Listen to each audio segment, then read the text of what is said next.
Welcome to Come to Your Senses, the School of Sensual Living podcast. I'm your host, Mary Lofgren. Here, we explore how to live bravely and beautifully through pleasure, mindfulness, embodiment, femininity, beauty, art, and of course, everyday sensuality.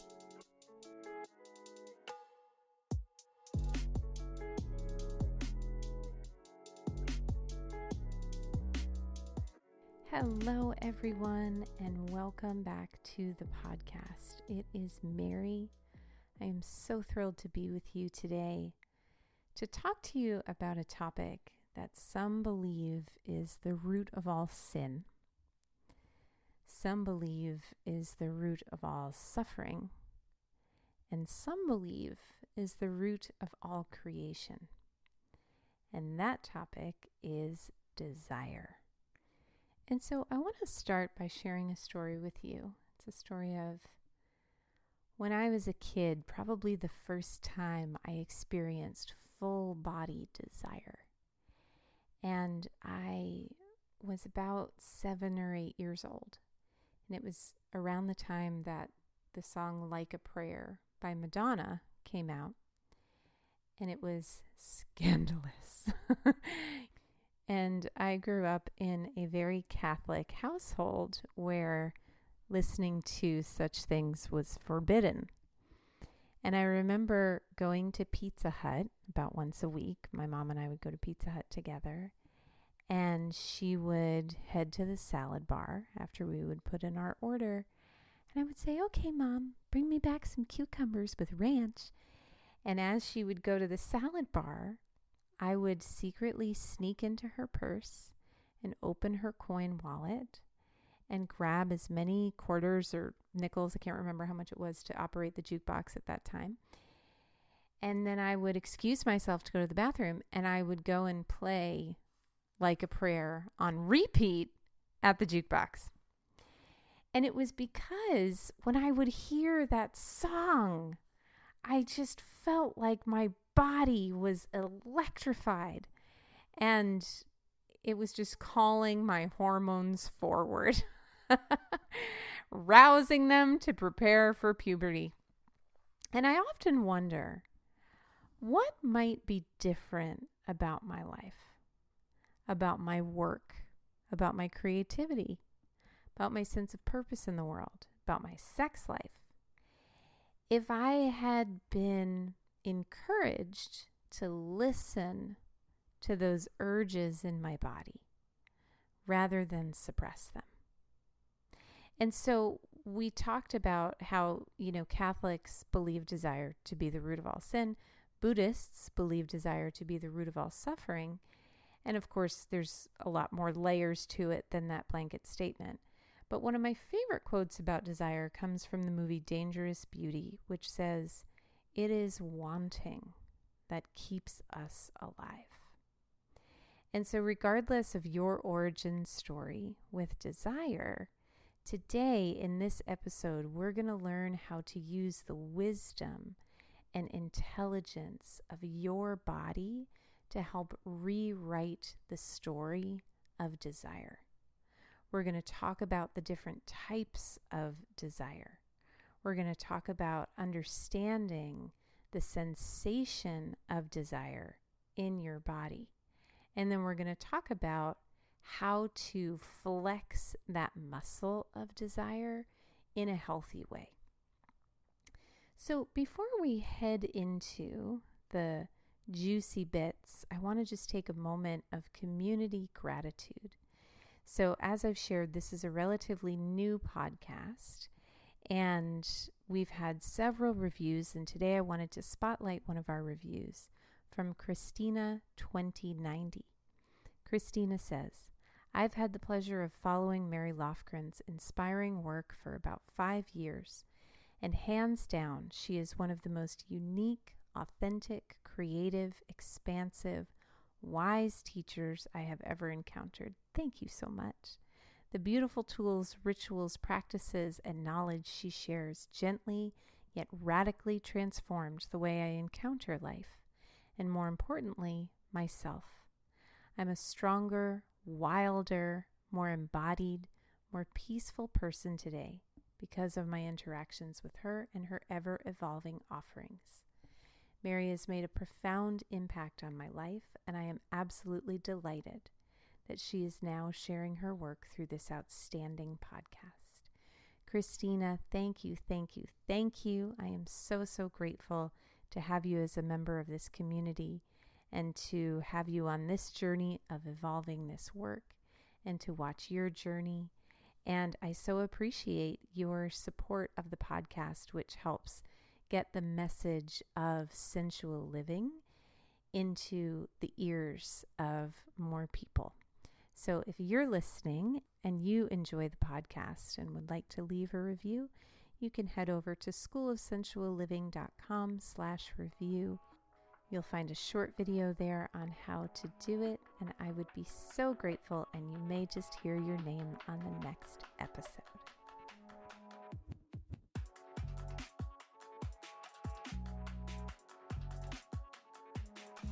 So to get started, I'd love to share a quote with you from Allison Post, who wrote an amazing book called Unwinding the Belly.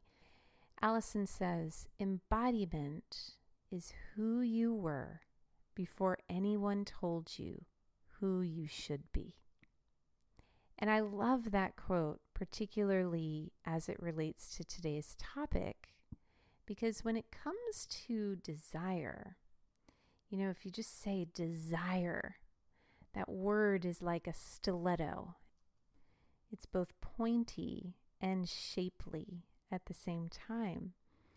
And so when we hear that quote about embodiment is who you were before anyone told you who you should be. What I love about that quote is the way it articulates the very complex relationship that many of us have to desire, and particularly the distinction between instinct, impulse, and intuition. And so if you remember back to science class, you might remember learning about different types of currents. So there are alternating currents, which bounce back and forth to generate energy. And then there are direct currents, which is just a direct A to B current. Doing my best here to try to explain this without a diagram. If you imagine an alternating current goes from A to B, A to B, A to B, A to B, and it creates a zigzag line. A direct current just goes from A to B in a straight line. And for many of us, our relationship to desire has been distorted from a direct current, I want that, to an alternating current. I want that, but I shouldn't. But maybe it's self-care for me to give myself that. No, it's indulgence. No, it's, and I just think we could probably power several major cities if we could bottle the amount of energy that goes into questioning our desires. And there are many reasons for that. And one of those reasons is that here in this country, desire has caused a lot of harm. One of the founding principles here in the United States is manifest destiny, which is based on the idea that if you want it, you should take it no matter who you hurt in the process. And so in many cases, questioning our desires or yearning to tame the destructive power of unchecked impulse and greed and dominance is a really good thing. And then there's the type of questioning your desire that is more rooted in hiding than in self-reflection. Being in right relationship with desire is kind of like being connected to your own guidance system and North Star. And when that guidance system becomes distorted, we have to follow something. And so if you can't see your North Star, or if you can't trust your North Star, the only other option is to follow the neon man-made lights of what you've been told you should want.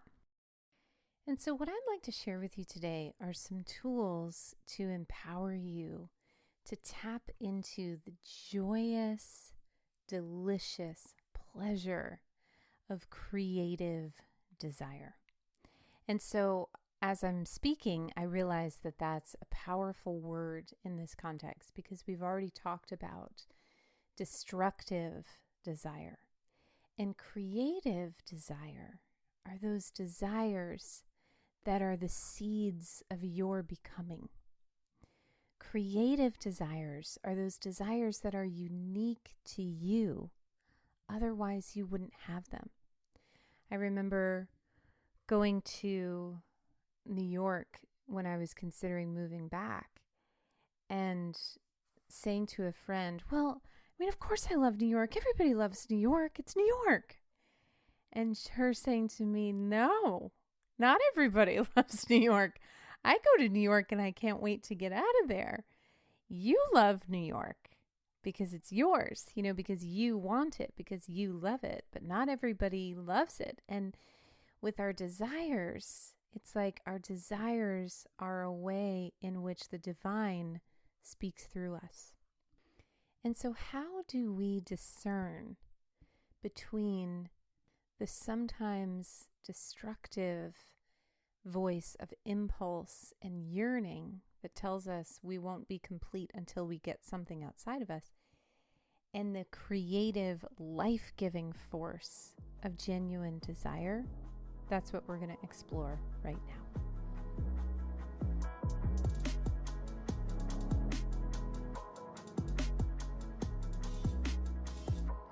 So I'd love to start by playing a little game with you called Would You Like?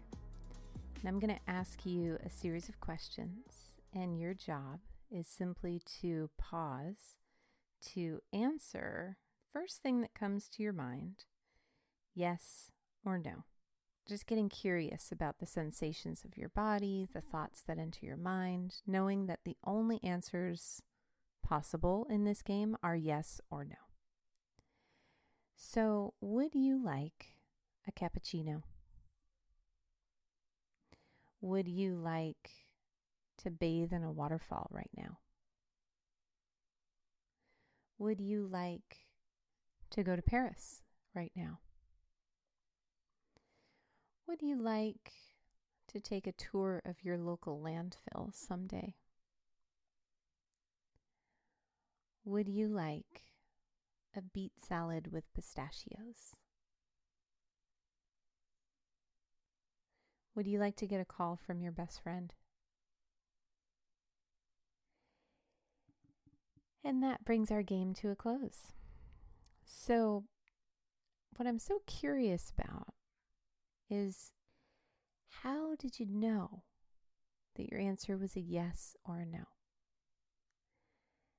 Typically, how we know is because of the sensation that is generated within our body and the message that that sensation sends to our mind. And you may have noticed in that game that alternating current coming on board.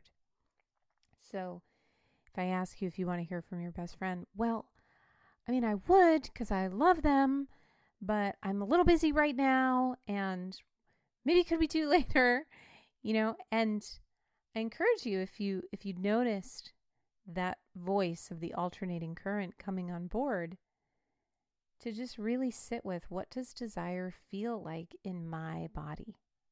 Yes or no? And I don't really believe in the Instagrammable quote that says, if it's not a hell yes, it's a no.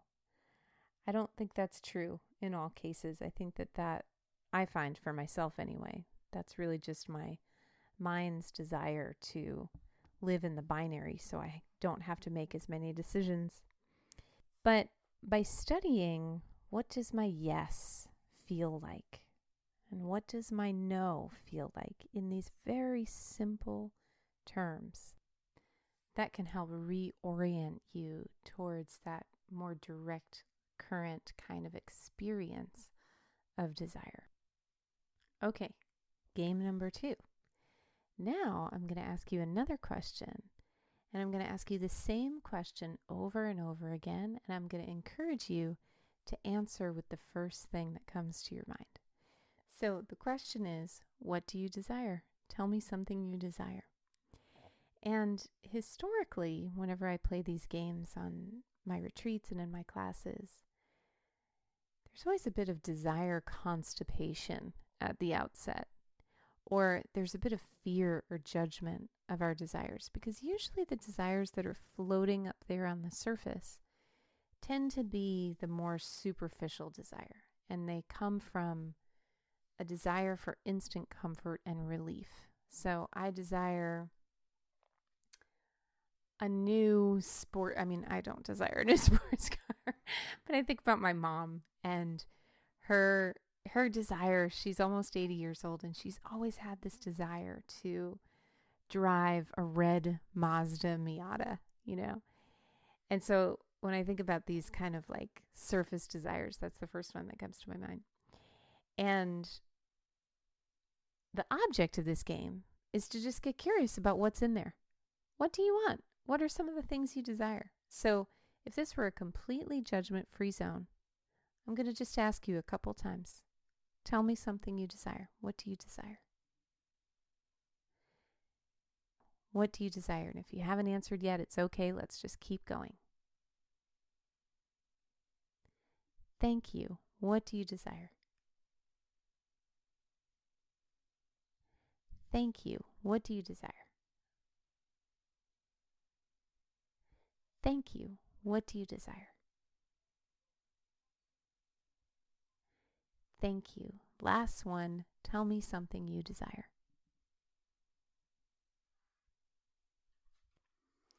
Okay. So the purpose of that game, sure, was to uncover some of your desires. But the real purpose, the under the surface purpose, was to notice what's your relationship to your desires and to being asked to bring them into visibility. What I hope you were able to experience even a teaspoon of was the tingly, joyous, growing feeling that occurs when you claim something that you want. Because wanting is an esteemable act. Wanting indicates a level of deservability. Wanting is a way that we say, I am here on this planet. I have needs. I have wants. I have desires. I have creativity inside of me that wants to come out and that wants to be expressed through these things that I want from deep within my soul. And so by naming our desires, we also claim our desires. And our desires are good. One of my favorite quotes about desire comes from the book Untamed by Glennon Doyle, which says, "The blueprints of heaven are etched in the deep desires of women." Ooh la la, so delicious. You know, one of my desires is to bring empowering burlesque workshops into nursing homes. And I don't know if that will ever transpire. I've learned a lot recently about the power of just really focusing on what's the main thing. And that desire is kind of one of those, wouldn't it be great desires. But the fact that it may or may not ever happen isn't what's really important to me. What's important to me is that I have it. And when I share it with people, it helps them get to know me, helps them get to know what's important to me. And if someone is not in favor of that desire, it gives me really important information about them. And so in that way, desire is a tool of intimacy. And the final thing that I want to share is how to get into right relationship as much as possible with that voice of impulse. Because the thing about impulse is that impulse isn't going anywhere. You know, when we talk about impulse versus desire, it's not one against the other. It's that desire often appears in the form of impulse. So what are some ways that we can help distinguish and also help redirect the power of our desire into a functional form rather than sometimes a possessive form, which is how it appears in impulse? And so impulse, the voice of impulse, often appears by saying, you can't live without this. Sometimes it will say this has to happen in secret. So if you have a guilty pleasure reality TV show or midnight snack that you eat when nobody else is around, that is a great example of impulse. And impulse can be really fun at times, and then sometimes not so fun. Impulse comes with some unrealistic expectations about what will change if you get this one thing. So, for example, having a realistic expectation if you were buying a house would be more space and a bit more security and a little bit more of a rooted feeling, most likely. An unrealistic expectation is how you might be able to control how people perceive you, who and what you might attract into your life if you get this one thing, things like that. Impulse almost always has to happen right now. And the voice of impulse can sometimes be rather unkind because impulse is usually coming from a place of wanting to control something. It comes with a voice that is authored by scarcity and therefore can be sometimes very unkind. The voice of desire, however, is this voice of, man, I want you, but I don't need you. It's this tingly stretch of, this will add to my life, but it's not going to complete my life because my life is already complete. Desire, rather than having to happen right now in this moment, is usually something worth waiting for. Rather than coming from a place of control, desire comes from a place of deep, deep surrender. And rather than that unkindness and that hiding, desire comes from a kindness that can only happen when we allow ourselves to be tender and vulnerable and seen.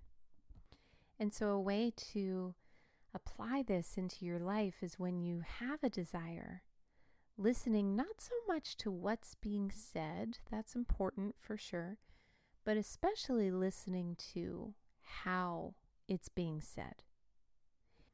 If you want a new car and it comes with the urgency of it has to be like this, it has to be right now, it has to be, and it comes with a vice grip of how it has to be,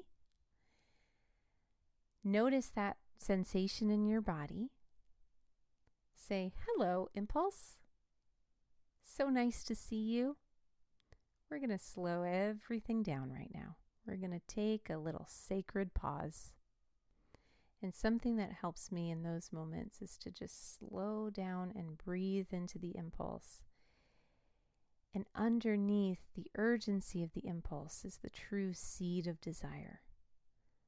The creative life force itself working through me that my ego tells me has to materialize in this one way that I want, but that my soul knows every seed contains intelligence that is so far greater than my human understanding.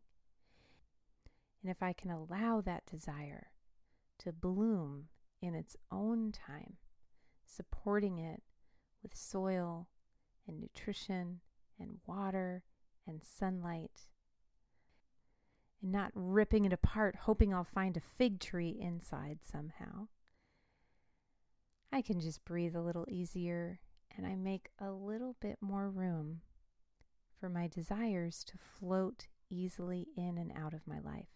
And I want to close by offering you an exercise. If you go ahead and make a fist and just look at your fist and notice Notice the feeling. And now loosen that grip and just hold your hand out, maybe like you were holding an apple or a plum. And notice between the two, in which of those is there more room? Desire is a dance of seduction. And the number one way to repel any seduction is to go in with agenda. Seduction is something that is alive. It is in the moment. It is ever evolving, ever changing, and it needs that breathing space so that the true desire can snake its way through the gaps between your fingers rather than bounce off the tightness of your fist. So, if you enjoyed this podcast, this is actually notes from one of our core masterclasses inside the School of Sensual Living. And if you go to schoolofsensualliving.com/join now, you'll find an invitation to become a member of our community. In our community, we have a monthly masterclass, a monthly Q&A call, a new audio meditation every month, a new playlist every month, along with all sorts of bonuses and surprises that include access to these 3 central masterclasses. One is on desire, which you got a little sneak preview of today. One is on beauty, and one is on thriving through pleasure. So if you enjoyed what you heard today and you'd love to have access to the full chest of treasures, go to schoolofsensualliving.com and join us today. I would love to meet you inside our community. Thanks for listening. See you next time.